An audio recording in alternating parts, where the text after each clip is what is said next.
नमस्ते नमस्ते दुवै हात जोडेर आज तपाईँलाई यस कार्यक्रममा स्वागत गर्न पाउँदा मलाई धेरै खुसी लागेको छ। पढेर भन्दा पढेर सिकिन्छ भन्ने उक्ति त तपाईँले सुन्नुभएकै छ होला। अनुभवले पनि हामीलाई ज्ञान दिन्छ। विद्या लिएर हामी ज्ञान प्राप्त गर्छौँ।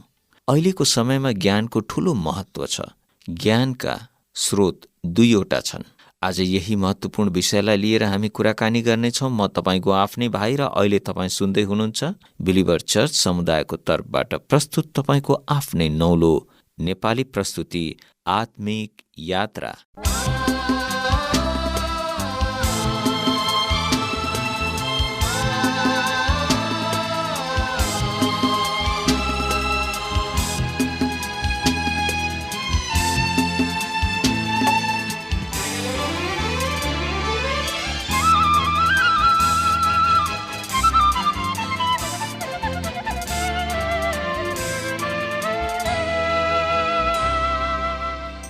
आदरणीय मित्र, यो कार्यक्रम तपाईँकै आफ्नै कार्यक्रम हो। हाम्रा आदरणीय श्रोताहरूको अनुरोधमा हामीले यी कार्यक्रमहरू MP3 CD मार्फत उपलब्ध गराइरहेका छौँ। यसलाई प्राप्त गर्नको निम्ति हामीसित विस्तृत जानकारीको लागि पत्र व्यवहार गर्न हुन अनुरोध गर्दछु। आउनुहोस् सधैँ आज पनि एउटा मधुर अर्थपूर्ण भक्ति सङ्गीत सुन्दै आजको सन्देशको निम्ति हाम्रो हृदयलाई तयार गरौँ। हाम्रो परमेश्वर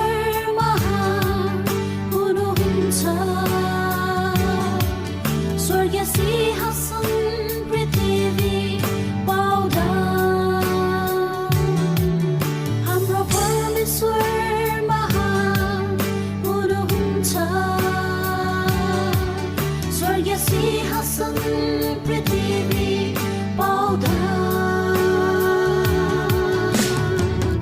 आत्मामा बुझ्नलाई सत्यतामा बुझ्नलाई जीवित पुजारी हामी। आत्मामा बुझ्नलाई सत्यतामा बुझ्नलाई जीवित पुजारी हामी।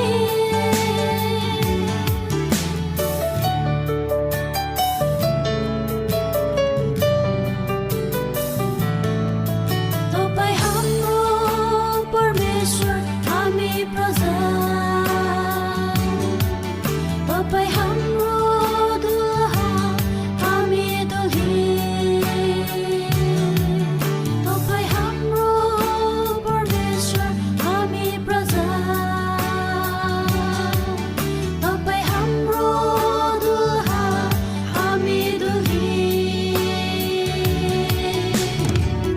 राजाहरूका राजा प्रभुहरूका प्रभु जीवित छन् यीशु सदा।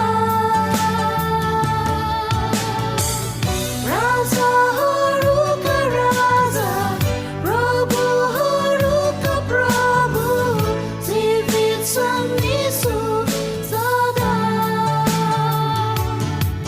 हाम्रो परमेश्वर महान हुनुहुन्छ।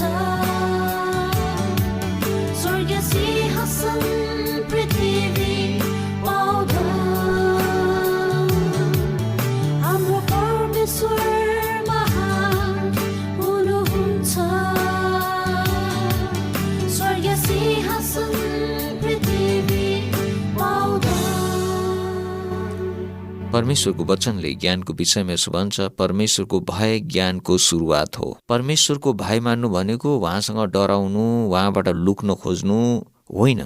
उहाँले दण्ड दिनुहोला कि भनी उहाँदेखि पर पर जानु होइन, तर उहाँप्रति साँचो श्रद्धा भक्ति राखेर एक असल जीवन जिउनु हो। जसले साँचो परमेश्वरलाई चिनेको हुन्छ उसले उहाँलाई आदर सम्मान गरेर जिउँछ। परमेश्वरलाई आदर सम्मान गर्नु भनेको उहाँको वचन शिक्षा पालन गरी जिउनु हो। जसले कुव्यवहार गर्छ, जसले अरूहरूलाई हेप्छ, घृणा गर्छ, दबाउँछ, शोषण गर्छ, उसले परमेश्वरलाई चिनेको हुँदैन, साथै उसको ज्ञान परमेश्वरबाट आएको हुँदैन। ज्ञानका स्रोत दुईवटा छन्, एउटा ज्ञान परमेश्वरबाट आउँछ, अर्को संसारको ज्ञान हो। संसारको ज्ञानको एउटा सीमा हुन्छ, तर दुःखको कुरा यस्तो ज्ञानले परमेश्वरलाई धेरैपल्ट इन्कार गरेको हुन्छ। परमेश्वरको वचनले यसो भन्दछ, क्रुसको सन्देश नष्ट भइरहेकाहरूको निम्ति मूर्खता हो, तर उद्धार पाइरहेकाहरूको निम्ति परमेश्वरको शक्ति हो। किनभने लेखिएको छ, म बुद्धिमानहरूको बुद्धि नष्ट पार्नेछु र चतुरहरूको चतुराई विफल तुल्याइदिनेछु। बुद्धिमान कहाँ छ? शास्त्री कहाँ छ? यस युगका तर्क गर्नेहरू कहाँ छन्? कि परमेश्वरले यस संसारको बुद्धिलाई मूर्ख तुल्याउनु भएन? संसारले आफ्नै बुद्धिद्वारा परमेश्वरलाई चिन्न नसकेको हुनाले उहाँको बुद्धि अनुसार हामीले प्रचारेको सुसमाचारको मूर्खताद्वारा नै विश्वास गर्नेहरूलाई बचाउन परमेश्वरले उचित ठहराउनुभयो। पहिलो कोरिन्थी 1:18-21 खण्ड। फेरि परमेश्वरको वचनले यसो पनि भनेको छ, जुन मानिस आत्मिक छैन त्यसले परमेश्वरका आत्माका कुराहरू ग्रहण गर्दैन, किनकि ती कुराहरू त्यसका निम्ति मूर्खता हुन्छन् र त्यसले बुझ्न सक्दैनन्, किनकि ती कुराहरू आत्मिक रीतिले मात्र चिन्न सकिन्छ। पहिलो कोरिन्थी 2:14 खण्ड। आत्मिक मानिससँग परमेश्वरको ज्ञान हुन्छ। जुन व्यक्ति आत्मिक छैन उसँग परमेश्वरको ज्ञान हुँदैन। संसारको ज्ञान र बुद्धिले परमेश्वरको ज्ञान र बुद्धिलाई बुझ्न र चिन्न सक्दैन। संसारको ज्ञानले परमेश्वरका कुराहरूलाई मूर्खता भन्दछ। जसरी आज कति मानिसहरूले यीशुको सुसमाचारलाई मूर्खताको कुरा हो भन्ने गर्दछन्। बाइबलले जसरी मानिसको जीवनलाई नाश पार्ने पापको विषयमा मानिसहरूलाई सतर्क गराएको छ, त्यसलाई उनीहरू बाह्यत कुरा हो भन्दछन्। पापले संसारमा खुट्टा पसारेर जसरी मानिसको जीवनलाई नाश पारिरहेको छ, ती कुराहरू देखेर पनि मानिसले केही बुझ्न सक्दैन। यस्तो किन हुन्छ? संसारको ज्ञानद्वारा परमेश्वर र उहाँका कुराहरूलाई बुझ्न सकिँदैन। बुद्धिमान परमेश्वर बाहेक कोही पनि छैन। क्रुसको सन्देशमा अर्थात् प्रभु येशूको सुसमाचारमा विश्वास गर्नेहरूलाई परमेश्वरले उहाँको आफ्नो बुद्धि दिनुहुन्छ। यो कसरी सम्भव छ? येशूमा विश्वास गर्ने मानिसहरूको जीवनमा परमेश्वरको आत्माले वास गर्नुहुन्छ। उनै आत्माले विश्वास गर्ने व्यक्तिलाई बुद्धि र ज्ञानका कुराहरू दिनुहुन्छ। परमेश्वर उहाँका आत्माद्वारा मानिसको अन्तरआत्मामा बोल्नुहुन्छ। तपाईलाई अनुभव होला कि कुनै बेला हाम्रो जीवनमा ठुलो दुविधा हुन्छ, अप्ठ्यारो परिस्थितिमा परिन्छ, के गर्ने कसो गर्ने हामी केही पनि बुझ्न सक्दैनौँ। त्यस बेला परमेश्वरको आत्मा हामी भित्र मनमा बोल्नुहुन्छ अनि हामीलाई सल्लाह दिनुहुन्छ, बाटो देखाउनुहुन्छ। संसारको ज्ञानद्वारा जीवनमा यस्तो मार्गनिर्देशन हामी प्राप्त गर्न सक्दैनौँ। बाइबलको वचनले हामीलाई यसो भनेको छ, तिमीहरू मध्ये बुद्धिमान र ज्ञानी को छ? आफ्नो असल जीवनद्वारा बुद्धिको नम्रतामा त्यसले आफ्ना कामहरू देखाओस्।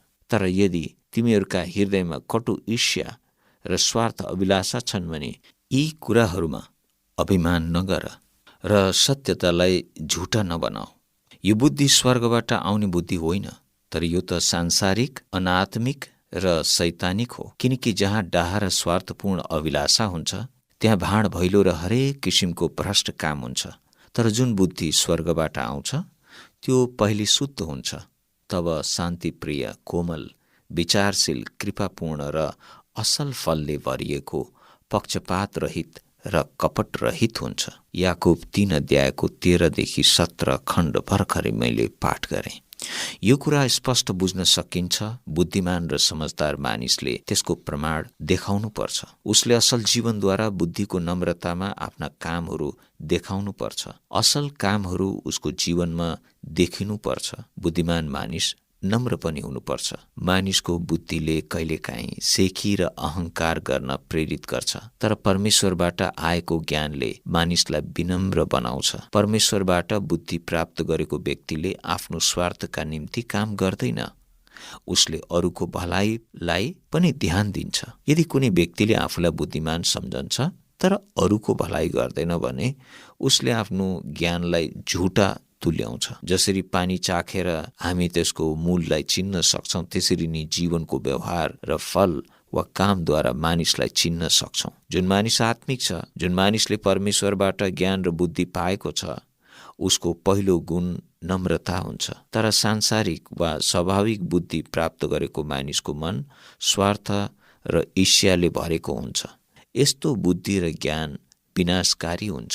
परमेश्वरको वचनले भन्छ यशाया 5:21 खण्डमा, धिक्कार तिनीहरूलाई जो आफ्नै दृष्टिमा बुद्धिमान छन् र आफ्नै नजरमा चलाक छन्। बुद्धिलाई चलाकी साथ प्रयोग गर्ने व्यक्तिहरूले आफ्नो हित र अरूको अहित गर्ने प्रयास गरिरहेका हुन्छन्। चलाकी शब्द नै यस्तो हो जसले मानिसको हृदयको छल कपटलाई प्रकट गर्दछ। संसारको ज्ञान मात्र प्राप्त गर्ने व्यक्तिहरूको बारेमा परमेश्वरको वचनले यसो भन्दछ, कसैले आफैलाई धोका नदियोस्। तिमीहरूमध्ये कसैले यस युगमा आफैलाई बुद्धिमान सम्झन्छ भने त्यो मूर्ख बनोस्, ताकि त्यो बुद्धिमान बन्न सकोस्। किनकि संसारको बुद्धि परमेश्वरको सामु मूर्खता हो। किनकि लेखिएको छ, उहाँ बुद्धिमानहरूलाई तिनीहरूका धूर्ततामा पक्रनुहुन्छ र फेरि बुद्धिमानहरूका विचार व्यर्थ हुन् भनी परमप्रभु जान्नुहुन्छ। यसकारण कसैले मानिसहरूमाथि गर्व नगरोस्। पहिलो कोरिन्थी 3:18देखि 21 खण्ड।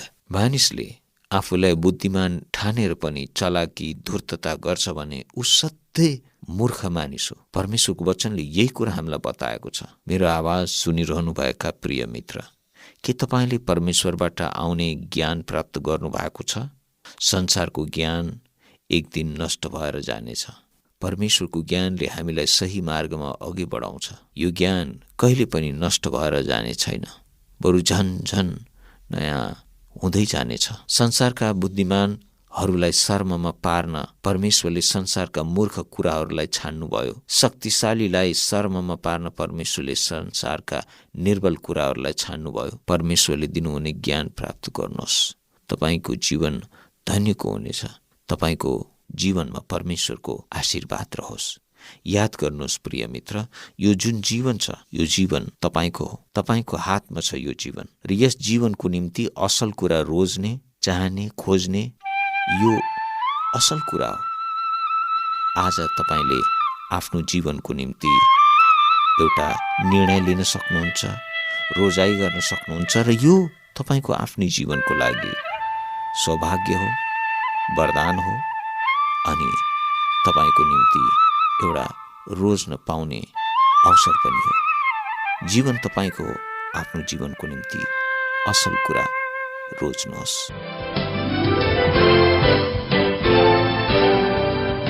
आदरणीय मित्र, कुराकानी गर्दा गर्दै नचाहेर पनि समयले मलाई बिदाई दिइरहेको छ। मेरो कुराकानी र गन्थनलाई मैले यही नै बिसाउन पर्ने भएको छ। तर मलाई थाहा छ तपाईले आज आफ्नो हृदयमा केही कुरा पाउनु भएको छ, जुन आशालाई बोकेर तपाईको जीवन आशिषको बाटोमा निरन्तर अघि बढ्नेछ। यदि आजको कुराकानी सुनेर तपाईको मनमा कुनै प्रश्न जिज्ञासा छन् भने, वा येशू ख्रीष्टको बारेमा अझै जान्न चाहनुहुन्छ भने मलाई निसंकोच लेख्नुहोस्। म अवश्य नै तपाईलाई जवाफ दिनेछु। मलाई तपाईको पत्रको प्रतीक्षा रहनेछ। परमेश्वरले तपाईलाई प्रशस्त आशीर्वाद दियो।